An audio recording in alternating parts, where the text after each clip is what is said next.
여러분 안녕하십니까, 왕상환입니다. 냉각되고 있는 한일 관계, 여러분은 어떤 생각이 드십니까? 이명박 대통령의 독도 방문 이후 한일 두 나라 사이의 갈등이 고조되고 있습니다. 독도 문제는 물론이고 과거사 관련 일왕의 사과를 요구한 것에 대해 일본 측이 강하게 반발하고 있기 때문인데요. 하지만 우리 정부는 독도와 과거사 문제는 어떤 타협도 없다는 입장이어서 한일 관계가 경랑 속으로 빠져들고 있는 느낌입니다. 그래서는 생방송 심야 토론에서는 지금의 상황을 어떻게 진단하고 또 앞으로의 한일 관계를 어떻게 가져가야 할 것인지 심도 있게 토론해 보도록 하겠습니다. 오늘 토론을 위해서 여야 국회의원과 각계 전문가 모두 6분을 모셨습니다. 안녕하십니까? 예, 안녕하세요. 또 오늘 방청석에는 인터넷을 통해서 참여를 희망해 주신 방청 여러분 모셨습니다. 늦은 밤 고맙습니다. 안녕하십니까? 시청자 여러분들도 토론에 참여해 주십시오. 서울지역번호 02-785-2400번으로 전화주시면 되겠습니다. 예, 오늘 첫 질문은 윤상현 의원께 드려보도록 하겠습니다. 네, 예. 작금의 한일 관계 상당히 어려워 보이는데요. 어떤 느낌이 드시는지요? 일단 작금의 한일 관계를 평가하기 위해서는 일단 이명박 대통령의 독도 방문을 어떻게 보느냐, 또 그거에 대한 파장, 이것을 짚고 넘어가야 될 것 같습니다. 아시다시피 지난 8월 10일 날 이명박 대통령께서 대한민국 대통령으로서는 처음으로 독도를 방문했습니다.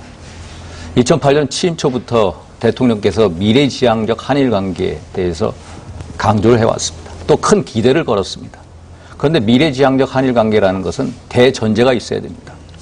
일본의 과거사의 반인륜적 범죄 행위에 대해서 통절한 반성이 있어야 되고 또 과거사를 올바로 직시해야 됩니다. 그런데 일본은 사실상 과거사나 독도나 위안부 문제에 있어서 진정성을 보여주지 못했습니다. 예. 아시다시피 올해만 하더라도요, 그 방위백서의 독도는 우리 땅, 2005년도부터 해서 계속 그랬습니다. 또 외교청서에도 또 그런 기록을 통해서 독도가 자기네 땅이라고 우겼고요. 또 교과서에도 그랬고, 심지어 올 4월 달에는 동경에서 다케시마의 날 행사를 했거든요. 거기에 일본 정치인들이 참여해가지고 분위기를 고조시켰습니다. 최근에 우리가 여수 엑스포 끝나지 않았습니까? 여수 엑스포에서 우리가 독도와 또 동해를 쓴 거에 대해서 일본 정부가 공식적으로 항의를 했습니다. 그걸 삭제해달라고.